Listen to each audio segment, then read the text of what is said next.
All right, we are recording. It is September 2nd, 2025. I'm out here on the back patio. It's a little dark. I brought one of Emily's lamps off of the side table.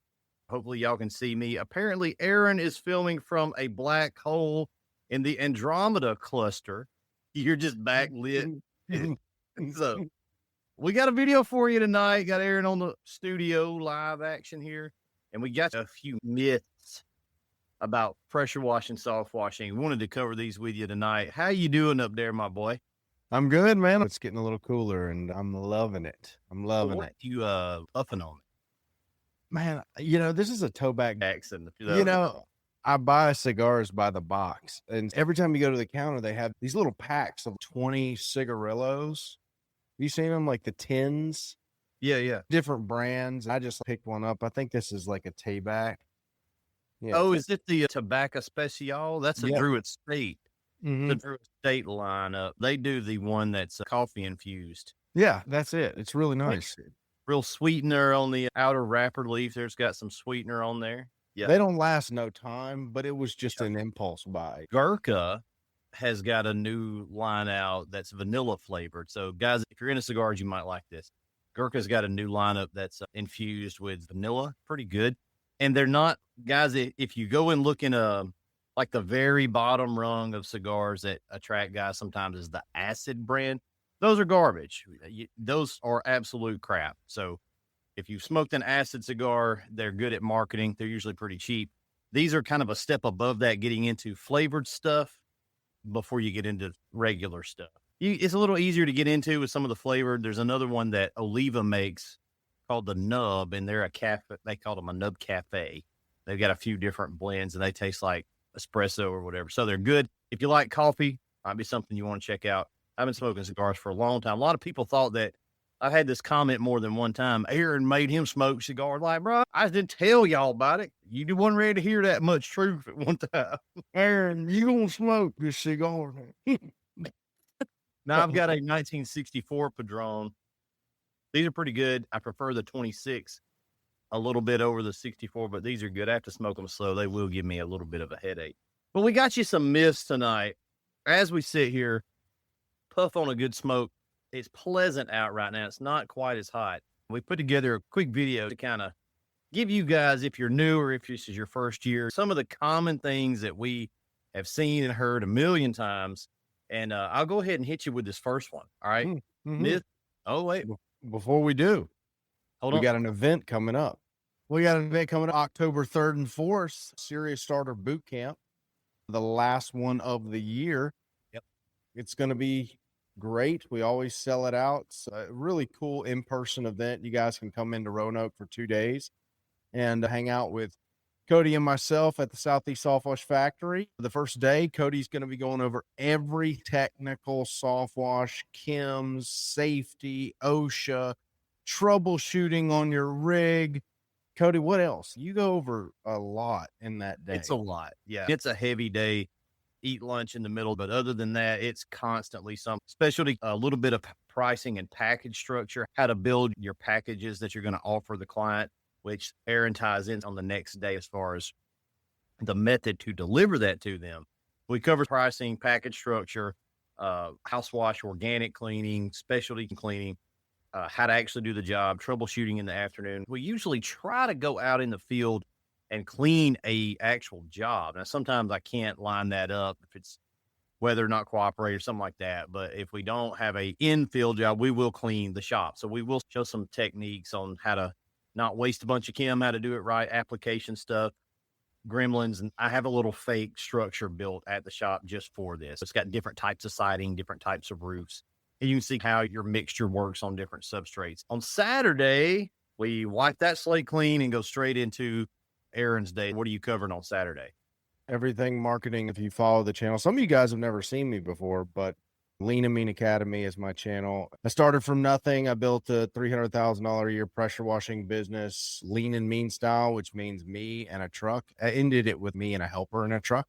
The optimal high ticket focused pressure washing business, make more, work less thought process. And going to be teaching you guys how to market that type of business. Now I'm on an 8-figure company and I am the CMO of that company.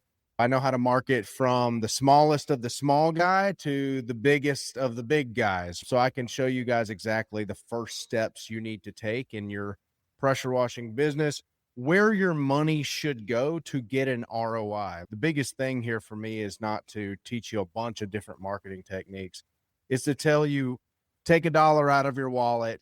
This is the first place it should go to make that dollar turn into $10, right? And if we can do that with $100, we got $1,000, right? So that's the goal of my day in the marketing segment, to show you where to put your money to make leads come through the door to where you can go make a ton of profits on those. So sign up. Coty will put a link in the description, and it always sells out. We look forward to seeing you there. Yep. And look, I want to go on a small rant here before we get into it. This is probably Serious Starter Boot Camp number, I don't know, Like, a bunch. This photo here is the very first one, and that's before the building, the shop had a mezzanine area. It's a long time ago. So we're going to pitch you coming to our event. We'd love to have you guys. Everybody usually comes pretty squared away. We have a great time. Be careful who you take training and advice from, right? Be careful who you're allowing to mentor you. I'm not saying I'm the best. Okay. We've dialed back on a lot of this training stuff because we're doing a bunch of other stuff, but we still do offer it in this format. We do that weekend. It's fun. But like he said, if you're real allergic to success, you don't hear what we're trying to say. He started with a truck. He did this much. He has to tell you that he's won before. Grew it to X with a helper, hit X. Right now we're at 8. We're coming up on about 60 million in sales. I'm bad on that number because I don't update it till the end of the year and I stack on another huge amount. So we're not saying that to tap our own backs. What we're telling you is we're good at what we're teaching. We're the best at what we're teaching. So before you sign up or spend a bunch of money, there's a lot of guys that will teach you because they can't do. There's an old saying that those that can't do teach. Sometimes it's true, but sometimes the people that can do also like to teach and share that knowledge. So unless you're following somebody that's been there, done that, we've got like 4,000 soft wash systems out in the field globally, been doing it for 25 years.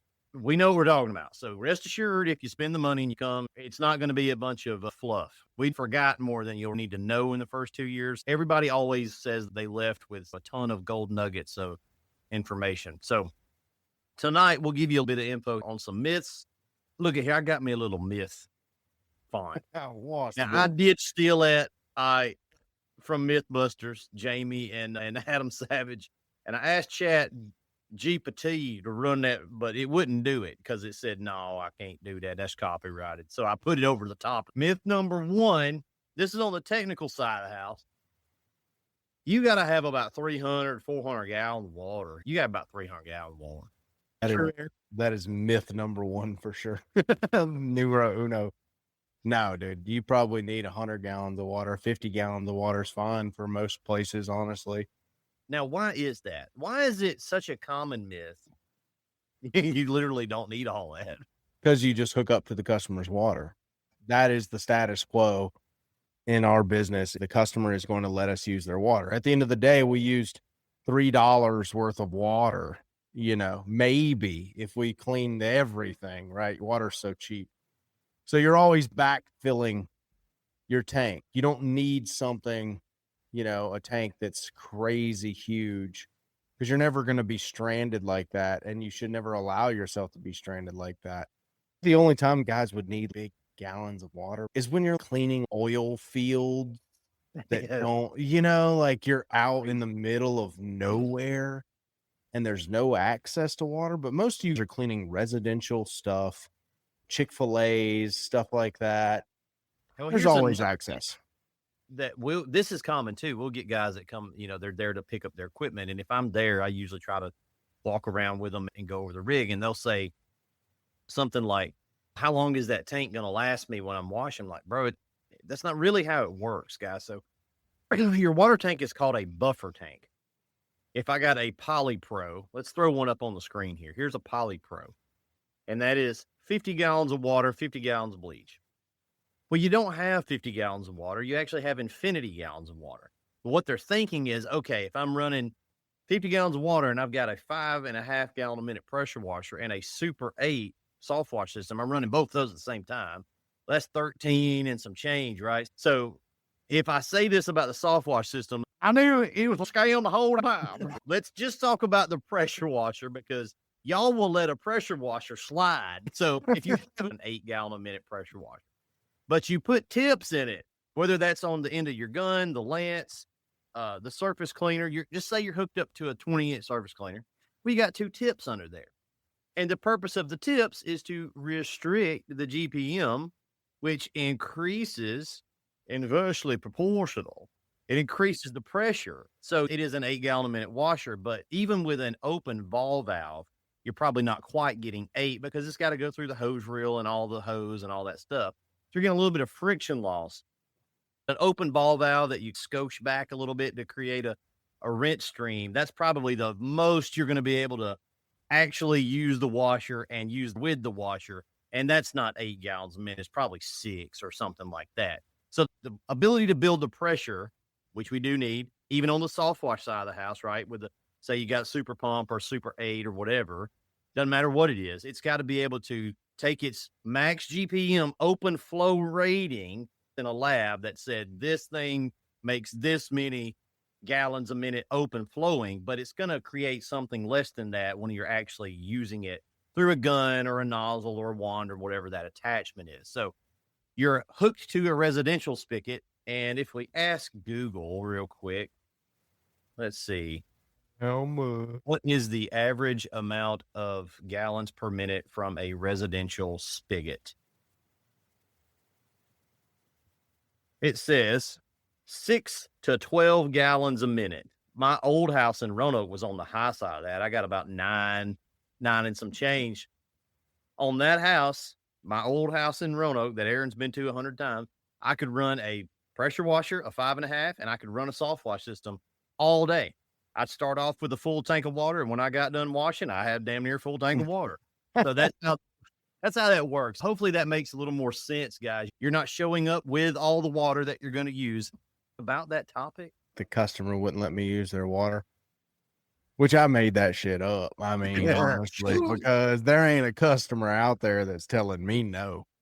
See, when I show up, this is how it's going to go. I've never had a customer. I've had customers have a problem. I've had one customer, we booked a job, but never went out there yet. And they were like, they called me. They were like, "Are you going to use my water?" I'm like, yeah, I use everybody's water. And they were like, "Well, I don't really like that." I'm like, "Cool, man. I'll take you off schedule. Have a good day."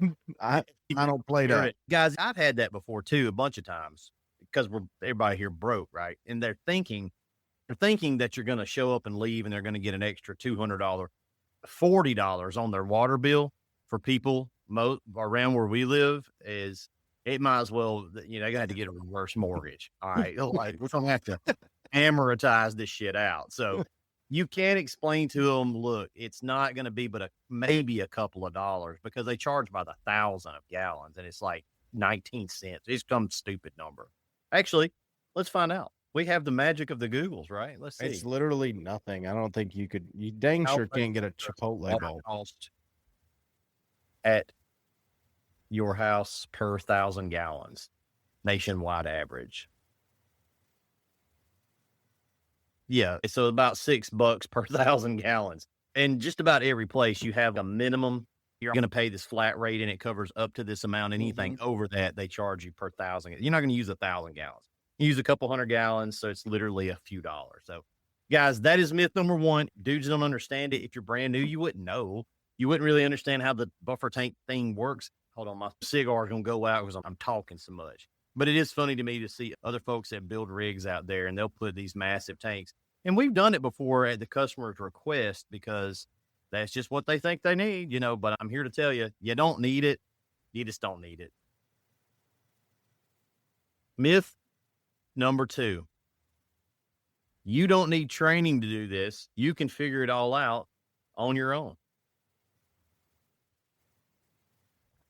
I mean, yeah, you figure out anything, I guess. This one really ain't a myth, but it's like a half myth. Yeah. You can't figure it out on your own. I don't know about my side. You ain't gonna learn for No, sure. you You're ain't. not Let's reframe it right. Like the washing side, right. yeah, you can figure it out. Now, I still wouldn't recommend that because what figuring out means on that side of the house is you're Right. gonna kill a whole bunch of plants, That's right? So the cost of the training or a video module, whether you take a virtual training or come to an event, yeah, you can figure it out, but you're gonna spend way more, and that timeline is about probably 6 or 8 months, a whole season. So now let's flip to the other side of the house. I don't even know what to Google. Good luck. How to market a pressure washing business. Yeah, what are you gonna find? You're not gonna find it. I mean, We'll look, find dude, it. I've done every Hard type side of lean. SEO ads, all of it. I know what works. I know what doesn't work. What should happen in the first 6 months of a business, what should be happening in year 2. I know all of that landscape. I don't think a guy could just figure that out unless he's already like in the marketing world and decides to pressure wash. Hey guys, Cody Yarbrough here. Have you ever thought about starting a pressure washing or soft washing side hustle, or maybe even going full time with it? Look, this is the perfect place to get started. My dad actually invented the roof cleaning process, which is what we call soft washing today, way back in 1987. And since then, we've spent decades refining the equipment, the processes, and procedures to get the job done and maximize profits. Now, in our How to Actually Wash course, I'm going to be revealing everything: the exact chemical mixes, the ratios for every surface, pro level equipment setups that'll get the job done and prevent damage to the homeowner's property, and the upselling techniques that are going to maximize profits on all of those jobs. Plus, I'm going to teach you the crucial safety and compliance steps to keep you and your customers protected. Look, whether you're looking to make some extra cash on the weekends or aiming to build a full scale business, this course has got you covered. Don't wait. Enroll now and discover how to turn cleaning rooftops, driveways, and houses into a real money making opportunity. It's a completely different mind, you know. Well, then there's also the other leg of the stool that's the admin side. It's not as vital today. Like it's not going to keep your business afloat today, but it is a very important part of your business that if you don't know anything about it, you're not going to figure that out either. So, yeah, you can stumble through and kind of teach yourself. You're going to have a lot of these moments like that's the sound my dad makes when something bad almost happens. When I was a kid, I thought he had a dove in his pocket. You're gonna have a lot of those moments. You know, you're gonna break a lot of solar lights and shit like that. But Oh yeah, one of them outlets pop. bro, we were sitting at Burger King one time. This was years ago. We had a guy that worked with us, Mike Smith, a little short guy. We were sitting there. This was probably 6 years ago, looking on Facebook at some group, and they were in there talking about outlets. And a guy had a close call with an outlet, and I was like, I don't know how. I ain't never had an outlet. Crackle pop. I don't know. What they do just dumb, man. They dumb as hell. Huh. Let's go wash the next. We literally got done eating, threw our shit away, got in the truck, went to the next house, and that house was the coach of the football team at Hanley. I can't think of his name. They had a big old house up in the country, so we go in there and wash. He wants us to do in his garage. He's got vinyl siding in the garage, so it's easy to clean out. Well, guess what? A damn outlet about caught on fire. I was like, all right, Lord, I understand what you're talking about. And I had just been lucky like 5,000 times before that. But yeah, you can stumble your way through it with anything on the technical side. If you're a little bit handy, you're not going to figure out everything. That's why a lot of businesses don't make it after the first year. That's why they don't make it. They don't know what That is true. You know, I speak from being like pretty technically savvy. A lot of people don't know that about me. They don't know that I grew up in a shop, right? So I'm like, oh yeah, you'll learn how to do this washing and troubleshooting. I'm gonna tell you that's not true. We got some guys who've purchased rigs in the past, and we're like, well, he don't really know what he's doing. I do have to dial that back because I think a lot of times everybody's me and they ain't. You know, they can't figure stuff out. So Yeah. For white collar guys who come into the industry, they haven't literally sweat their lives away learning turning wrenches and shit. You'd be ashamed to know how many men, grown men, come pick their shit up and they got to come back in and ask one of us to help them with that ratchet strap. And I say, we can't win another one. Not like this. It ain't happening. They can't work a ratchet strap. When they leave, I'm like, well, that guy's never going to figure this rig out. We're not a franchise. We sell you a business and a box of equipment. We'll give you some training, help you as best we can, but we can't camp out on the job site with you. So coming and taking some training, it can light year you ahead in the game and teach you a lot of stuff that you just wouldn't have even known. Ready for myth number 3? Let's do it. Myth number 3 is, it's probably my favorite one. The market is saturated and you cannot charge high ticket prices. Now, hold on now. Where the hell did the words high and ticket? I think we both know. See, didn't nobody say nothing about no high ticket till Lean and Mean came on the scene. Now it's all high ticket. Everybody, high ticket, pressure wash. Those two words were not synonymous with pressure washing. The word was competitive. That's what they were saying. I came in and started saying high ticket in 2017, 2018. Left my legacy, left my fingerprint, my thumbprint. When you create a search term, see, that's the thing. You guys are scared to charge high prices. Depending on where you're located, it is a market that's growing, which is a good thing. People are more aware of roof cleaning and soft washing and stuff like that. But let me break it down for you. Any service business that's lower threshold of entry, it's a double-edged sword.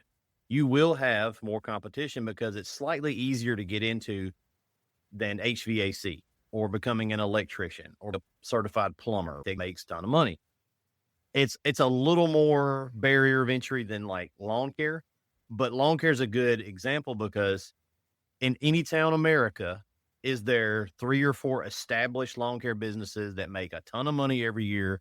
Oh, yeah. They are not worried about going out of business and they're just doing their thing. Depending on how big the town is, it'd be 50 of them. If you're in Atlanta, there's probably 250 of those. Yep. While that is true, is it not also true that there's a big swath that comes through every year and dies?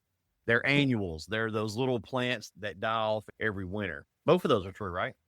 Yeah, it's a churn rate that happens in the industry. It separates the wheat from the chaff, man. The people who are serious about it, the cream rises to the top. The people who learn to get leads on command are the people that survive. The people that learn how to turn $1 into $10 are the people who survive.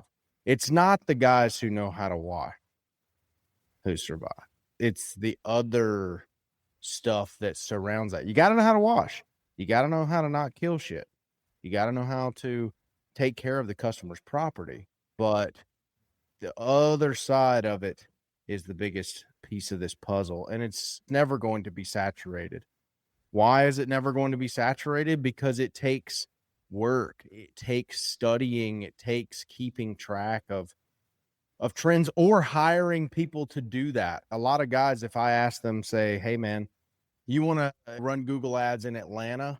I'm going to need a minimum of $3,000 to $4,000 a month, which isn't a lot of money. But guys will be like, oh my God, that's like $50,000 a year. I'm like, yeah, dude, I don't know.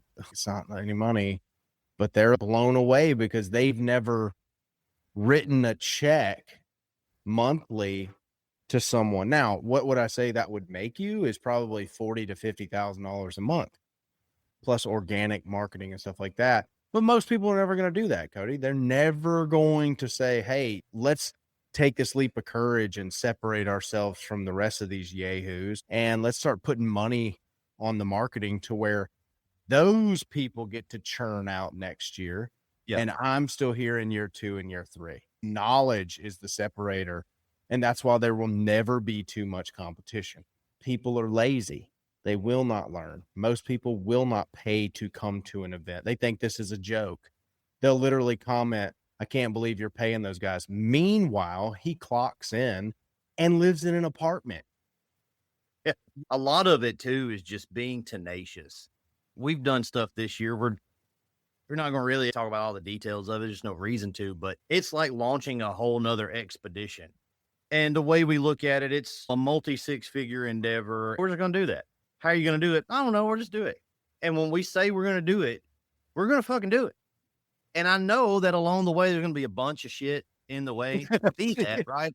But I'm playing the long game. It's like, I'm not out here playing around. It fucking shall be a super pump.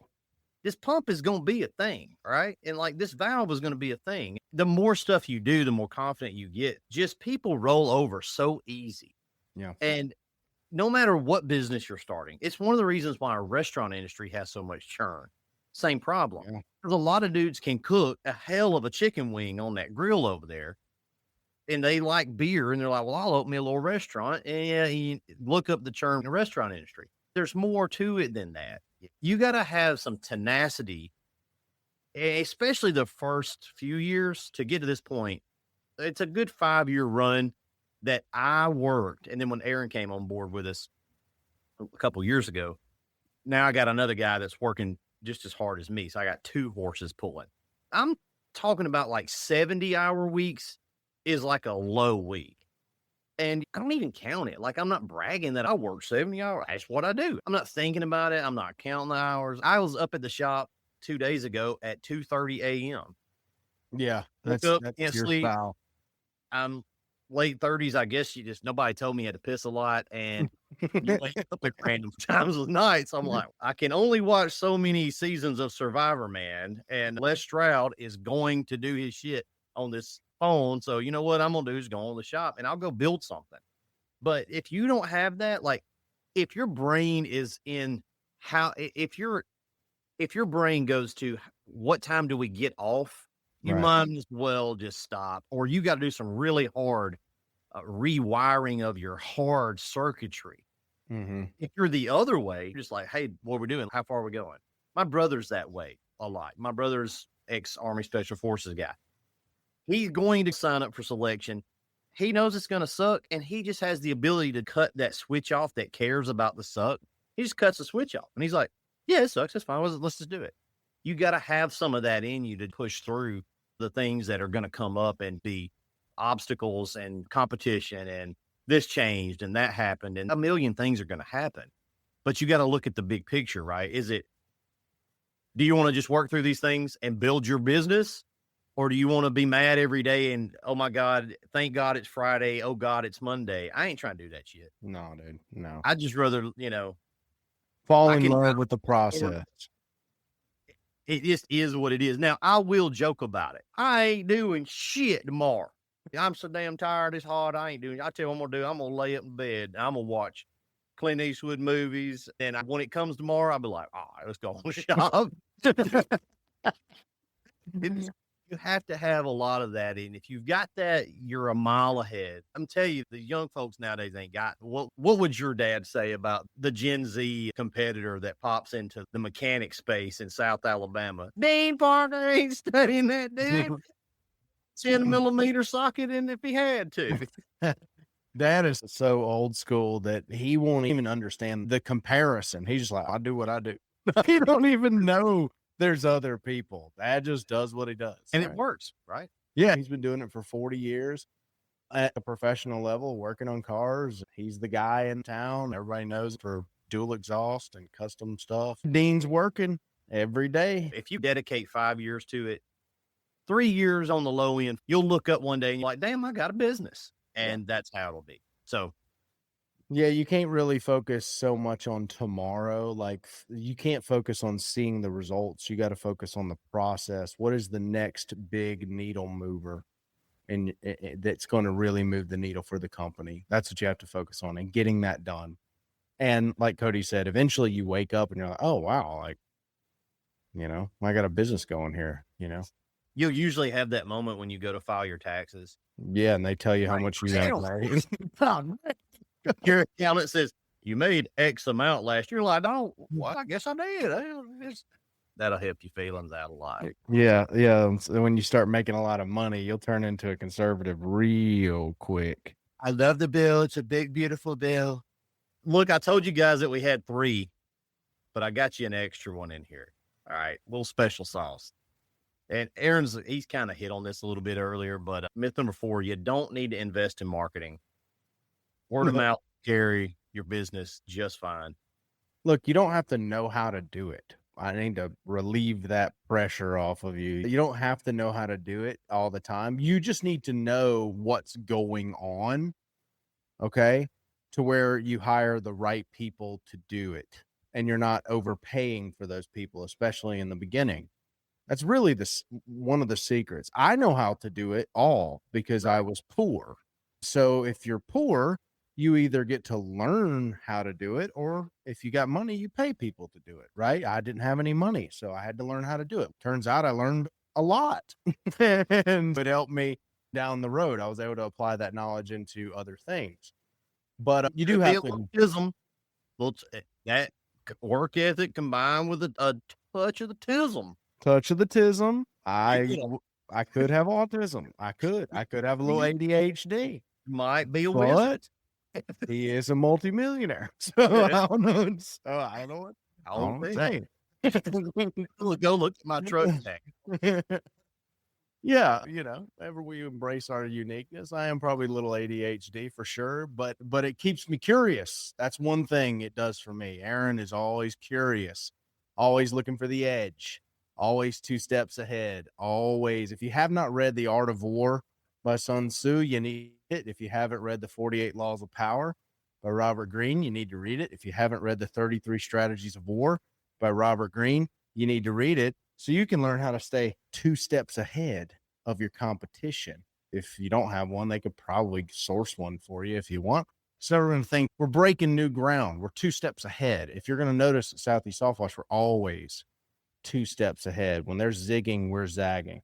This is stuff that you can learn and read, but you have to be willing to invest in your knowledge and your marketing. You have to be willing to invest to figure out, how do I become 2 steps ahead? What does that look like when I am 2 steps ahead? And why would I value those steps? Why does the market value? Why does my bank account value the 2 steps I'm taking that are ahead of everyone else? Because let me tell you, you could take 2 steps in the wrong direction. We could have sat there and said, man, we're going to build a better aluminum system. Completely differentiate, better performance, give the people something that no one's ever given them before that actually is better. We invest a lot in ourselves. We invest a lot in learning, but we also invest a lot of money in marketing. You're going to have to put a bunch of money in marketing. And I will tell you that not all of that marketing is going to turn an ROI, and it shouldn't. The ones that don't turn an ROI are a confirmation of your faith and your self-esteem. That's what those are. Those are casting the seeds that did not grow, right? Because you can't hold on to them. If you hold on to them, it won't grow. You got to cast them. It's got to fall to the ground and perish to become, to yield 100 fold. If you throw out 4, some goes on stones, some goes on thorns, some on good ground, and some by the wayside, and it gets trampled down, right? But so you're only popping 25%. But yeah, that's true. But 25% is the norm. 25% is 100% of what everybody eats. So you got to be able to throw that out and be okay with missing sometimes. I think that stops a lot of guys on the technical side, the hands-on equipment stuff. If you get one of these right here, I'm going to tell you at pickup, my brother, whoever's doing the walk around, if it comes up, budget $2,000 a year for maintenance. Probably be under that.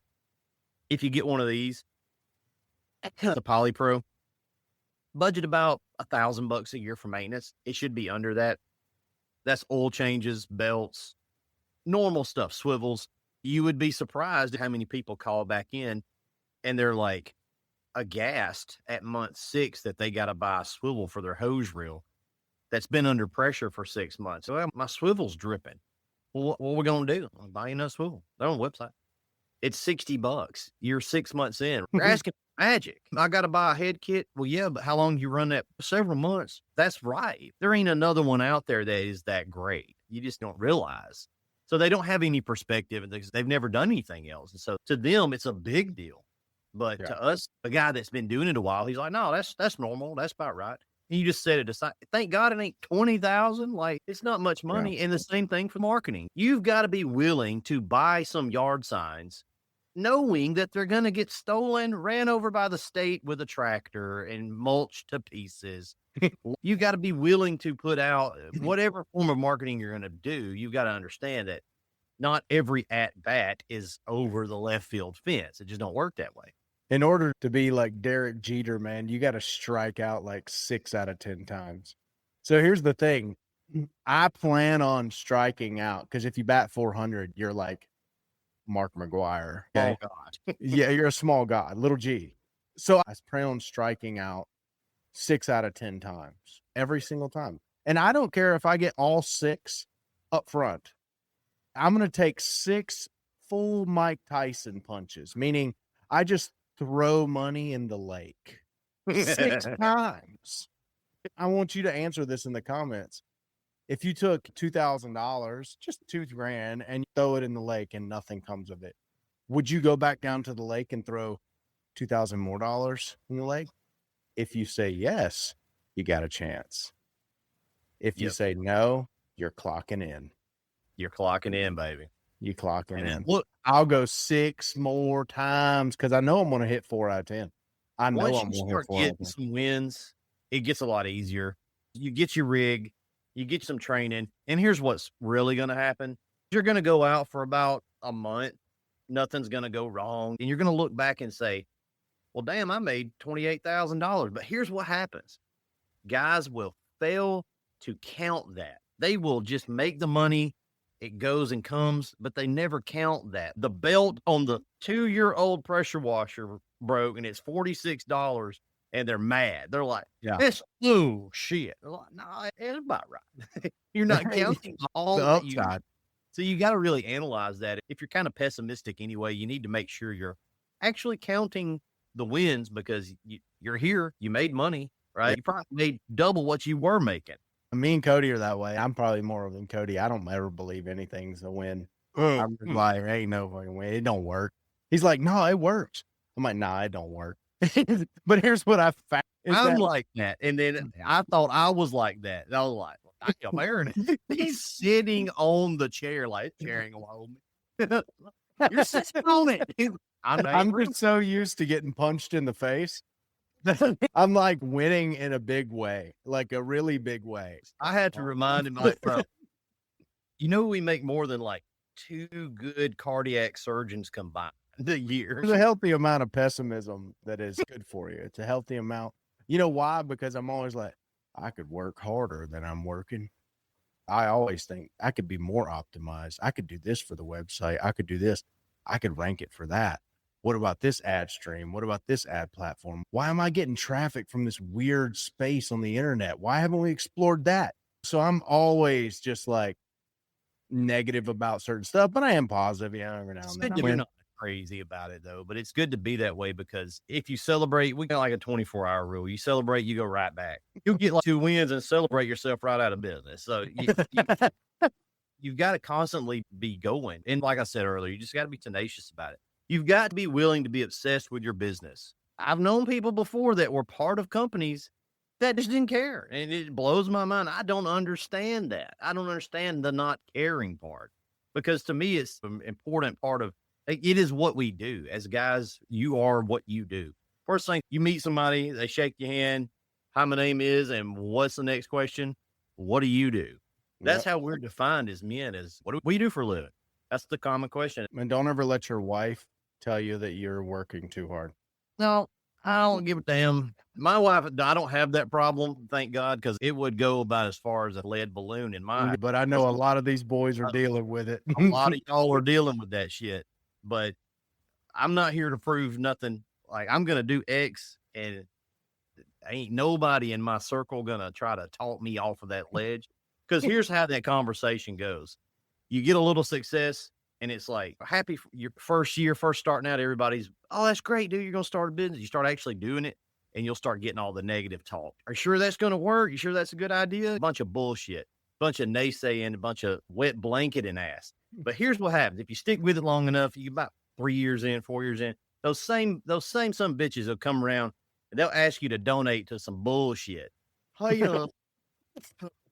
it's just amazing what you built here. Y'all sure have been blessed. Y'all sure have been lucky. I'm like, well, I actually worked my ass off. Would you mind donating to my horse shit right here? It's weird how that works. You just got to be able to push through it. I don't care what kind of obstacles we're going to encounter. We're just going to do it. Matter of fact, bro. Good thing for y'all is this is pretty straightforward. It ain't near as complex as some other stuff you could be getting into. It's easy, really.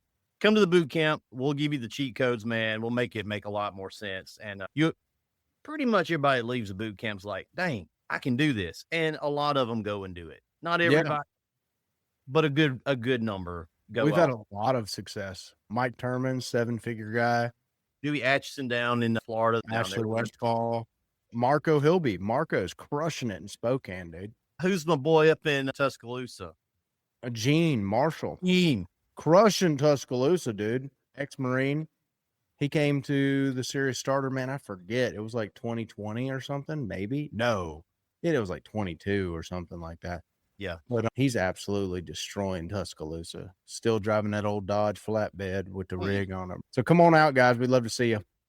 Lots of myths, lots of truth. Guys, I hope you enjoyed this video. We try to cut up and make light of it, but we'd love to see you at the boot camp. There'll be some links down below. Grab a ticket. I think we've already sold 4 or 5. We try to not go over like 18, 19 in the class. That's about max capacity. We will feed you both days. So we'll see you there. Peace out.